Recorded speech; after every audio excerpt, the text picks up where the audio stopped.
है गुजरात की जातियों का चुनावी मूड। इसी पर ओपिनियन पोल गुजरात चुनाव का स्पेशल एडिशन आप देख रहे हैं। कल तस्वीर हमने आपको दिखा दी थी 182 विधानसभा सीटों की। ओपिनियन पोल का सर्वे ये कह रहा था कि बीजेपी की बल्ले बल्ले, जीत का अपना पिछला रिकॉर्ड और बेहतर इस बार के विधानसभा चुनाव में बीजेपी करने जा रही है। और आज जातियों के हिसाब से जैसे जैसे तस्वीर आगे बढ़ रही है तो कमोबेश बीजेपी का वोट उसके पीछे मजबूती के साथ खड़ा नजर आ रहा है, मतलब इंटैक्ट नजर आ रहा है। आम आदमी पार्टी गुजरात के अंदर जो पैर बढ़ाती हुई नजर आ रही है वो वोट कांग्रेस पार्टी का खाती हुई नजर आ रही है। और ऐसे में अब बात गुजरात जो बीजेपी की हिंदुत्व की प्रयोगशाला माना जाता है वहां की मुस्लिम मतदाता की। गुजरात का ओपिनियन पोल जो सी वोटर ने किया है उसमें मुस्लिम मतदाता के मन में क्या है, मुस्लिम वोटर किसके साथ, अब ये बड़ा आंकड़ा हम आपको दिखाने जा रहे हैं।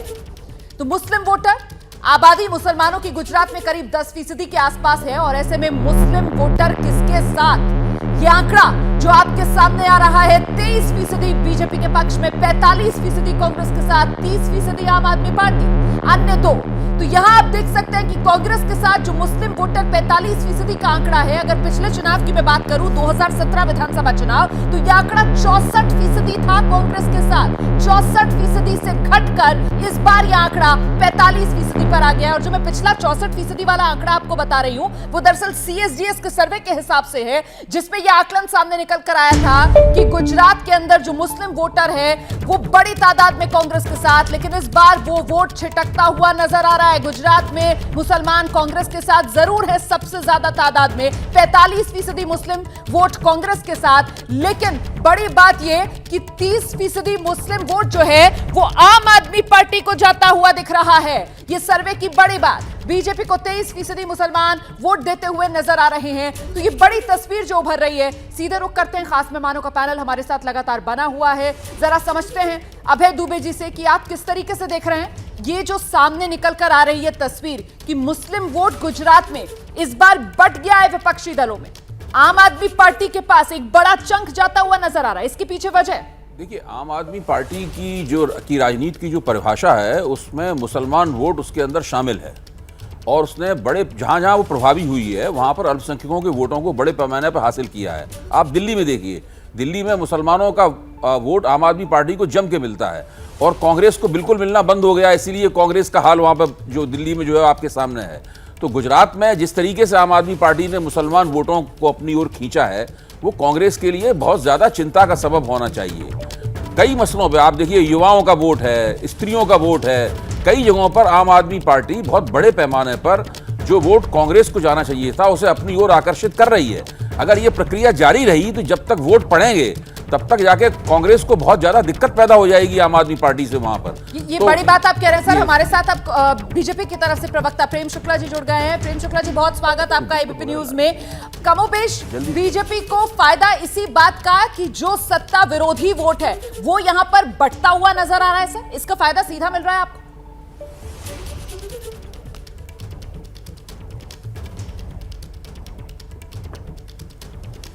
प्रेम शुक्ला जी, मेरी आवाज मिल रही है? मुझे लगता है हमारा संपर्क प्रेम शुक्ला जी से अभी नहीं हो पा रहा है। और इस बीच हमारे साथ हेमांग जी जुड़ गए हैं। हेमांग रावल प्रवक्ता हैं कांग्रेस पार्टी के, और जरा उनसे जानते हैं। हेमांग जी, आखिरकार आपको क्या लगता है सर, कांग्रेस पार्टी से मोहभंग क्यों होता हुआ नजर आ रहा है सत्ता विरोधी वोटर का?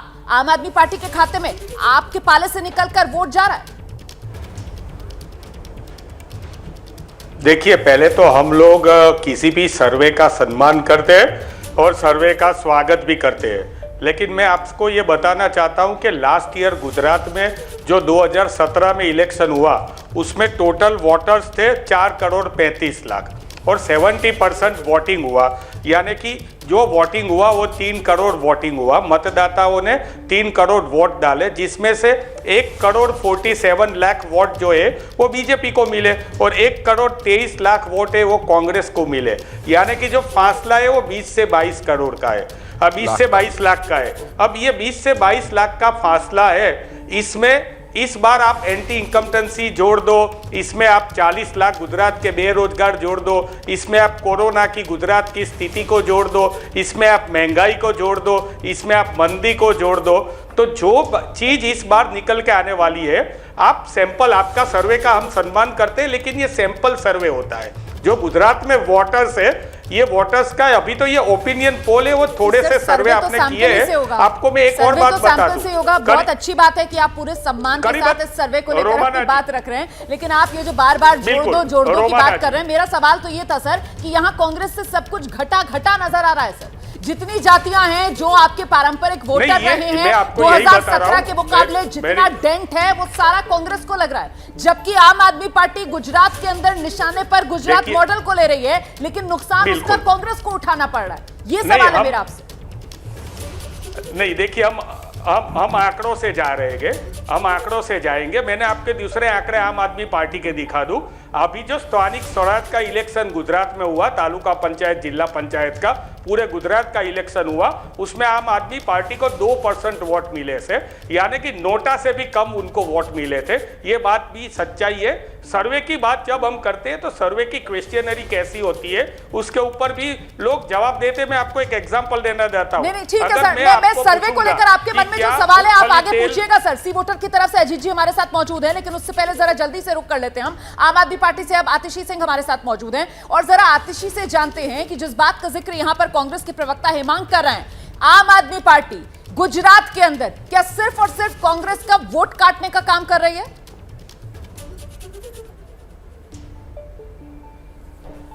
देखिए रोमाना जी, कांग्रेस पर तो बहुत चर्चा करने का फायदा नहीं है। कांग्रेस एक ऐसी पार्टी है जो देश भर में तकरीबन खत्म ही हो रही है। हम दिल्ली में भी देखें तो अब 2 विधानसभा चुनाव से उनको एक भी सीट नहीं आई है। पंजाब में उनकी सरकार होती थी, वहां पर भी अब उनकी सत्ता नहीं रही है। तो कांग्रेस पर चर्चा करने का बहुत ज्यादा फायदा नहीं है आज के देश के राजनीतिक परिप्रेक्ष्य में। जहां तक भारतीय जनता पार्टी की बात है गुजरात में, अब गुजरात की जनता एक विकल्प ढूंढ रही है। पिछले कई सालों से वो परेशान है, चाहे बिकती हुई वहाँ पे इल्लीगल दारू से, चाहे युवाओं के बेरोजगारी से, चाहे लीक होते हुए पेपरों से, चाहे भ्रष्टाचार से।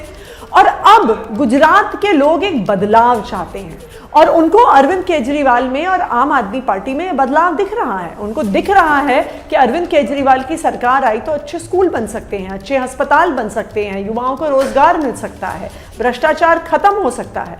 इसलिए पूरे गुजरात में आम आदमी पार्टी को, अरविंद केजरीवाल को बहुत समर्थन मिल रहा है। ठीक है, तो प्रेम शुक्ला जी जिस बात का जिक्र आतिशी कर रही हैं, अभी तो देखिए चुनाव की तारीखों का ऐलान हुआ नहीं है, अभी तो नेताओं का चुनाव प्रचार शुरू नहीं हुआ है, दौरे नेताओं के शुरू नहीं हुए हैं। आपको क्या लगता है, क्योंकि चुनाव से पहले वो हवा का रुख जो होता है, हवा बनना जो होता है, वो बहुत मायने रखता है। जिस तरीके से यहां पर दम आतिशी की तरफ से भरा जा रहा है, Gujarat model versus Delhi model, क्या आपको लगता है कि इस बार गुजरात विधानसभा चुनाव का यही मिजाज रहने वाला है? एक गुजरात विधानसभा के चुनाव का मिजाज तो आपका सर्वे ही दिखा रहा है, और आपका सर्वे ये संकेत दे रहा है कि जो 0 से 2 सीटें हो वो लड़ाई में कहाँ है। तो वो तो खामखा है। जैसे गोवा में वो सरकार बना रहे थे, उत्तराखंड में वो सरकार बना रहे थे, उत्तर प्रदेश में वो सरकार बना रहे थे, उसी तरह वो गुजरात में भी सरकार बनाने के लिए सादर निमंत्रित है। उसी तरह से जो है उनकी अधिकांश सीटों पर जमानतें जब्त हो जाएंगी। तो उनको, और दिल्ली मॉडल क्या है भाई, पाठशाला की बजाय जो है मधुशाला खोलना, ये दिल्ली मॉडल है। एक 5 नए विद्यालयों का नाम पूछ लिया जाए तो आतिशी और अरविंद केजरीवाल नहीं बता पाएंगे कि 5 नए विद्यालय, 1 नया अस्पताल क्या दिल्ली में खोल पाई है। भ्रष्टाचार में आकंठ डूबने के अतिरिक्त श्रीमान अरविंद केजरीवाल और उनकी सरकार ने क्या किया? महात्मा गांधी की जयंती पर श्रद्धा सुमन अर्पित करने में भी इनको संकोच होता है, क्योंकि ये शराब में नहा रहे हैं। मधुशाला के भ्रष्टाचार से जो धन आया है उसमें आकंठ इतनी डुबकियां ले चुके हैं कि गुजरात की जनता, जिसको गांधी के प्रति भी सम्मान ना हो, उन महात्मा गांधी की समाधि पर, लाल बहादुर शास्त्री की समाधि पर जाने पर भी जिसको संकोच होता हो, और जो गांधी के नाम पर आया हो, और दूसरे अन्ना को लाए। जब अन्ना आंदोलन जब शुरू हुआ तो कहा गया दूसरे गांधी आए, अन्ना को तो दगा दिया ही दिया।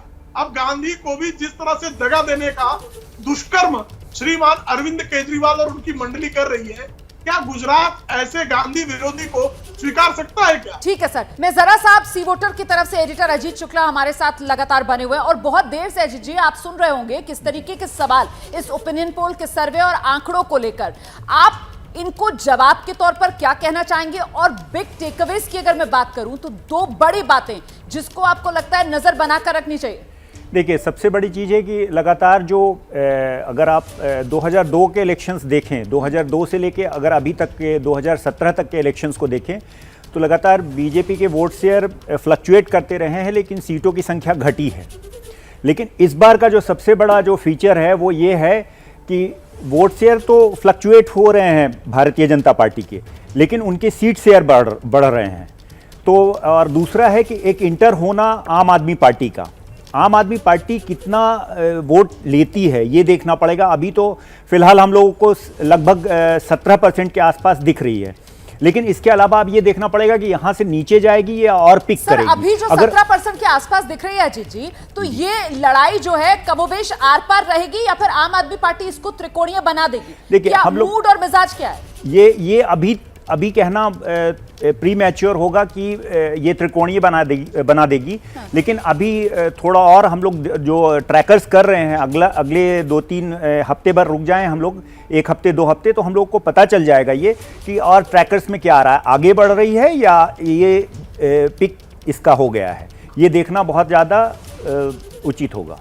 ठीक है, लेकिन हेमंत जी सवाल आपसे ये कि कांग्रेस को लेकर ऐसा लगता है कि कांग्रेस ने गुजरात चुनाव से उम्मीद छोड़ दी है। भारत जोड़ो यात्रा राहुल गांधी करते हैं और उसमें कहीं गुजरात जो है वो नजर ही नहीं आता है सर। वो केरल, दक्षिण भारत में ही ज्यादा समय दिए जा रहे हैं और उसके बाद बस निकल जा रहे हैं सर ऊपर की तरफ। गुजरात को इतना नजरअंदाज क्यों कर रही है कांग्रेस? देखिए, आपने रोमाना जी बहुत अच्छा क्वेश्चन पूछा भारत जोड़ो यात्रा के बारे में। आपको मैं बताऊं कि भारत जोड़ो यात्रा शुरू होने से पहले राहुल जी 5 सितंबर को यहाँ पे आए थे गुजरात में, रिवर फ्रंट में। वही पंडाल था जिस पंडाल में मोदी जी के एक कार्यक्रम हुआ था, गवर्नमेंट कार्यक्रम हुआ था, जिसमें सरकारी पैसे से कार्यक्रम था। फिर भी लोग वहां पे खाली खुशियां थी। वहां पे राहुल गांधी को देखने के लिए आए थे लोग, राहुल गांधी को सुनने के लिए आए थे। गुजरात कांग्रेस में आप एक नई सी जो एक जान सी आ गई है। आपको मैं बता दूं कि गुजरात में हमारा टारगेट है 125 सीटों का। आप दिखा रहे हो, आपको हम सम्मान करते हैं, लेकिन 2017 में भी इसी तरह ओपिनियन पोल में 125 सीटें दिखाई दी गई थी। बीजेपी को मिली कितनी? डबल डिजिट में आ गए थे। गुजरात में हम सरकार बनाते बनाते रह गए थे। बाकी आम आदमी की बात हम नहीं करेंगे, इसलिए कि उनको 2017 की अगर बात की जाए तो 100 के अंदर बीजेपी का रथ रोकने में कांग्रेस कामयाब हुई थी। बढ़िया टक्कर कांग्रेस ने दी थी और इसी वजह से इस बार कांग्रेस से जो उम्मीद थी, जपन जी बेहतर बता पाएंगे क्योंकि गुजरात से जुड़े हुए पत्रकार हैं, उस तरीके की बस जपन जी कांग्रेस को लेकर क्या गुजरात में जमीन में नजर आ रही है? हम यहाँ दिल्ली में बैठे हुए हैं सर, हमको हर दूसरे तीसरे दिन पता चलता है कि कभी अरविंद केजरीवाल, कभी मनीष सिसोदिया, आम आदमी पार्टी का कोई और बड़ा नेता वो गुजरात पहुंच रहा है, वहां पर वो चुनाव में लगा हुआ है। लेकिन कांग्रेस को लेकर ऐसी खबर सुनने के लिए नहीं मिलती है ना।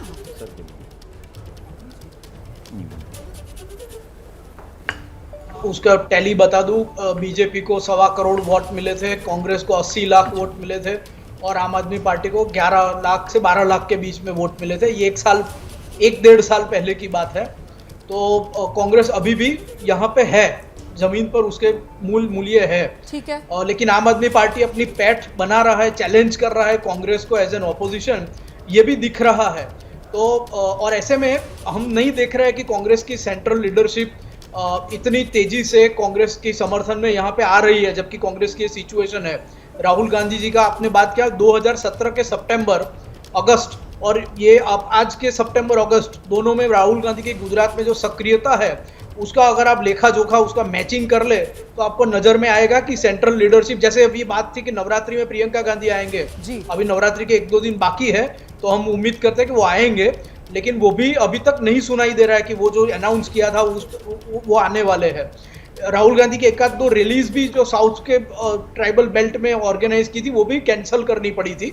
अब मामला ये था कि उनको ईडी ने नोटिस दूसरे दिन पे बुलाया था, लेकिन रैली कैंसिल हुई थी और फिर वो कॉम्पनसेट नहीं हुई थी 10 दिन 15 दिन बाद कि अब वहां आके फिर से रैली कर लेंगे साउथ गुजरात में।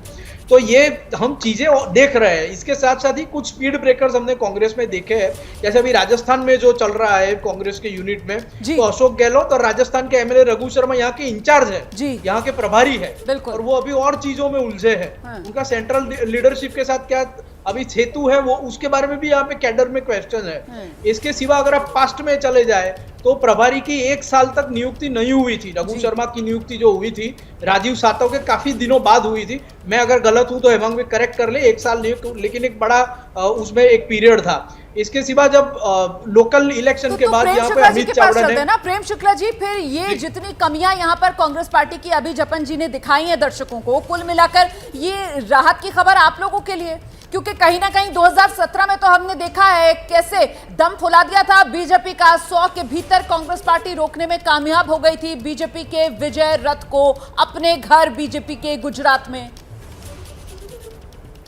देखिए रोमाना जी, जैसा 2017 में जपन पाठक जी भी बता रहे हैं, 2017 में जिस तरह का जाति विभाजन जबरदस्त रूप से करने में कांग्रेस के लोग कामयाब हुए थे, आज उस तरह का जाति विभाजन नहीं है। जो कांग्रेस के कल जातीय झंडा बरदार थे, वो झंडा बरदार भी कांग्रेस छोड़कर जा चुके हैं। वो झंडा बरदार जो है भारतीय जनता पार्टी की नीतियों को और नेतृत्व को स्वीकार चुके हैं। और आज यह स्थिति है कि जब 1 वर्ष तक कांग्रेस अपना प्रभारी भी गुजरात में नियुक्त करने की स्थिति में नहीं है, तो भारतीय जनता पार्टी इसको प्रभारी उधार में तो दे नहीं सकती है। भारतीय जनता पार्टी में आदरणीय अमित शाह, आदरणीय नरेंद्र मोदी जी और हमारा केंद्रीय नेतृत्व, वो कांग्रेस के प्रचार के लिए उनको उत्प्रेरक देने का कार्य तो नहीं कर सकता है। नहीं, काम तो कांग्रेस को स्वयं करना होगा। यहीं पर मुझे लगता है आतिशी को आना चाहिए, क्योंकि आतिशी जिस 2017 की बात प्रेम शुक्ला जी कर रहे हैं, उस वक्त जो कांग्रेस की मजबूती थी, उसी कांग्रेस की मजबूती में तो आम आदमी पार्टी सेंध लगाती हुई नजर आ रही है ना, क्योंकि कमोबेश बीजेपी की स्थिति वैसी ही। और अगर 2017 से तुलना की जाए तो वोट प्रतिशत थोड़ा बहुत बीजेपी का भी फ्लक्चुएट हो रहा है, लेकिन ज्यादा नुकसान जो कांग्रेस को हो रहा है, और वो सीधे फायदे में एडवांटेज आम आदमी पार्टी तब्दील हो रहा है और रास्ता बीजेपी का आसान कर रहा है वो। आतिशी, देखिए रोमाना जी, अभी तो चुनाव अनाउंस भी नहीं हुआ है। आम आदमी पार्टी का वोट शेयर अगर आप देखिए लगातार बढ़ता रहा है। दूसरी बात, अगर आप सर्वेस को भी देखिए तो जो नई पार्टीज होती हैं उनको हमेशा सर्वेस अंडर एस्टिमेट करते हैं। आपकी ही चैनल, आप यही सी वोटर का सर्वे 2013 में जब पहली बार आम आदमी पार्टी दिल्ली का चुनाव लड़ी, 28 सीटें पाई, तो सी वोटर के इस सर्वे ने कहा था कि आम आदमी पार्टी को 8 सीटें से ज़्यादा नहीं आ सकती, हमें 28 सीटें आई। 2015 के चुनाव में सी वोटर एबीपी के सर्वे ने कहा कि आम आदमी पार्टी को 26-27 सीटें आ सकती हैं, हमें 67 सीटें आई। तो जो नई पार्टियां होती हैं, सर्वेस उन्हें जनरली अंडर एस्टिमेट करते हैं। ये हम सर्वेस पे आरोप नहीं लगा रहे हैं, पर ये टेक्निकल कारण की वजह से जनरली अंडर एस्टिमेशन होता है। मुझे लगता है लगातार इस बात को लेकर सर्वे पर सवाल उठाया जा रहा है। इस पर जरा सा एक जवाब ले लेते हैं। अजीत जी, इसका जवाब आप दे दीजिए, दर्शकों को भी आसानी हो जाएगी। कोई भी पॉलिटिकल पार्टी होगी, अभी ये जस्ट मैंने दिल्ली का जो सर्वे आप सी वोटर का था वो एग्जैक्ट हुआ था। अगर आतिशी जी देखी होंगी तो जो हम लोगों ने दिल्ली का दूसरी बार जब सर्वे किया था तो एग्जैक्ट था, और ट्रैकर्स में हम लोग स्पष्ट रूप से दिखा रहे थे। हर पॉलिटिकल पार्टी का, मैं किसी एक पॉलिटिकल पार्टी पर आरोप नहीं लगा रहा हूं। अगर उनके मन लायक नहीं होता है कोई चीज़ तो वो कुछ ना कुछ बोलते हैं, उस पर कोई नुक्स निकालते हैं, लेकिन वो उनका अधिकार है, क्योंकि वो पॉलिटिकल पार्टी हैं, उनको विस्तार करना है, अपने पार्टी का विकास करना है। लेकिन एज ऑफ नाउ जो हमारे पास डेटा है उसके हिसाब से हम बता रहे हैं। अब आगे क्या होगा अब देखेंगे। बिल्कुल, राजनीतिक दलों की आदत है सर, मीठा मीठा गप गप, कड़वा कड़वा थू थू। खैर, हम यहाँ पर फिलहाल जो सर्वे का आंकड़ा है उसी को आधार बनाकर चर्चा कर रहे हैं, और एक बेहद दिलचस्प आंकड़ा जिस पर मुझे लगता है कि चर्चा कर लेनी चाहिए, और वो कड़वा पटेल को लेकर आंकड़ा था, वो मिस नहीं होना चाहिए। उस पर एक रिएक्शन यहाँ पर प्रेम शुक्ला जी का जरूर बनता है। प्रेम शुक्ला जी, कड़वा पटेल 2017 68% वोट बीजेपी के खाते में गया, लेकिन इस बार वहां पर 49% ही बीजेपी पर भरोसा जताते हुए कड़वा पटेल नजर आ रहे हैं, जबकि मुख्यमंत्री आपके वो कड़वा पटेल समुदाय से आते हैं। अच्छा, हार्दिक पटेल जैसे नेता जो पिछली बार 2017 में खुलकर बीजेपी का विरोध कर रहे थे, वो भी अब बीजेपी के पाले में आ गए। फिर भी ये कड़वा पटेल इतने नाराज बीजेपी से क्यों? जी, कड़वा पटेल बीजेपी से बिल्कुल नाराज नहीं है और चुनाव आते आते जब चुनाव परिणाम आएंगे तो आप पाएंगे कि कड़वा पटेल समुदाय जो है पूरा समर्थन भारतीय जनता पार्टी को देगा। कड़वा पटेल समुदाय भी जो है उसी तरह से समग्र गुजरात की तरह ही भारतीय जनता पार्टी के साथ पूरी प्रतिबद्धता के साथ खड़ा दिखाई देगा आपको। जपन जी, आपका आकलन, कड़वा पटेल क्या चुनौती बन सकता है बीजेपी के लिए? नहीं, मुझे ये बिल्कुल अनबिलीवेबल लग रहा है, क्योंकि कड़वा पटेल का तो लीडर्स का एक बहुत बड़ा कुनबा अभी बीजेपी ने इकट्ठा किया है अपने यहाँ। कांग्रेस में जो बड़े कड़वा पटेल लीडर थे और जगह पे जो थे, और अभी बाबू जमुना पटेल जो एमएलए है, वो अभी वहाँ के जो कड़वा पटेल की जो सुप्रीम रिलीजियस संस्था है उसके हेड बने हैं। तो मुझे लगता है कि यह कड़वा पटेल वाला, मुझे ये आंकड़ा समझ में नहीं आ रहा। अब आपका ट्रैकर है तो ये बदलता जाएगा और आगे क्या सक्सीडिंग सर्वेज में क्या आंकड़े आते हैं उसके बाद मैं कमेंट करूंगा। लेकिन आई थिंक कि वो एक सरप्राइजिंग बात है, क्योंकि कड़वा पटेल तो अभी सबसे स्ट्रॉन्गेस्ट आप मान सकते हैं बीजेपी का, जिस तरह से उनका पूरा कुनबा, उनकी पूरी लीडरशिप बीजेपी ने अपने यहाँ इकट्ठी की है। बिल्कुल अजीत जी, बावजूद इसके कड़वा पटेल का वोट शेयर ये बीजेपी के खाते में कुछ कम होता हुआ, इसको किस तरीके से समझा जाए? देखिए, जो लिवा पटेल और कड़वा पटेल, दोनों पटेल जो है वो कोर वोटर्स हैं भारतीय जनता पार्टी के। लेकिन इधर भी जो है ना वो कोर वोटर रहे हैं। जब शुरू में अगर हम पीछे थोड़ा जाते हैं, अगर 30 साल पहले जाते हैं, तो खाम थ्योरी जो कांग्रेस की थी उसको बैकफायर करने के बाद जो कंसोलिडेशन हुआ पाटीदारों का, तो पाटीदार के ज़्यादातर, जो कड़वा पटेल तो कम है, लिवा पटेल ज़्यादा हैं, 14, कुछ लोग 14 बताते हैं, कुछ लोग 16% बताते हैं। तो उसमें वेरिएशंस हैं। वो कड़वा पटेल कम है और लिवा पटेल ज़्यादा हैं, लेकिन दोनों जो हैं वो कोर वोटर रहे हैं भारतीय जनता पार्टी के, और अभी भी जो है वो बाय एंड लार्ज जो है कोर वोटर हैं भारतीय जनता पार्टी के। सर्वे में थोड़ा बहुत जैसे सीट के डिस्ट्रीब्यूशंस में या कहीं पे वो कैंडिडेट्स होंगे, क्योंकि देखिए कास्ट जो है एक बहुत बड़ा इंपॉर्टेंट फैक्टर होता है किसी भी किसी भी इंडियन स्टेट्स को उठा के देखिएगा तो कास्ट एक बहुत बड़ा फैक्टर होता है जो डिटरमाइन करता है, मतलब कई फैक्टरों में कास्ट भी एक फैक्टर होता है। हकीकत है जाति, और इसी वजह से कौन सी जाति पर किस दल का कितना जादू चल रहा है, इसी को लेकर सी वोटर का ये ओपिनियन पोल जातियों वाला जो हम आपके लिए लेकर आए, ताकि गुजरात विधानसभा चुनाव से पहले सियासी माहौल गुजरात में किस तरीके का है, वोटर का मिजाज किस तरफ का है, और साथ ही साथ सियासी नब्ज क्या कह रही है गुजरात की, इसकी पूरी तस्वीर हम आप तक पहुंचा पाए। बहुत शुक्रिया आप सभी का इस चर्चा में ओपिनियन पोल की हमारे साथ जुड़ने के लिए। एबीपी न्यूज पर लगातार खबरों का सिलसिला जारी है। गुजरात का ये ओपिनियन पोल जातियों वाला, साफ तौर पर बीजेपी मजबूती से अपना वोट शेयर थामे हुए हैं। हालांकि कांग्रेस के वोट शेयर में लगातार सेंधमारी अभी तक की तस्वीर में नजर आ रही है आम आदमी पार्टी की तरफ से। क्या मजबूरी है मेरी, बताइए। मैं अभी आपको बताती हूँ कि मैंने ओए होए होए होए नमकीन के चटकारे लेते हुए टकटकी मार के डिबेट शो को पॉज रिपीट कर करके देख रहे हैं जोगिंदर जी। इनकी तरह आप भी देखें अपनी फेवरेट डिबेट्स को रिपीट कर, और डाउनलोड कीजिए एबीपी लाइव ऐप अपने स्मार्ट टीवी पर।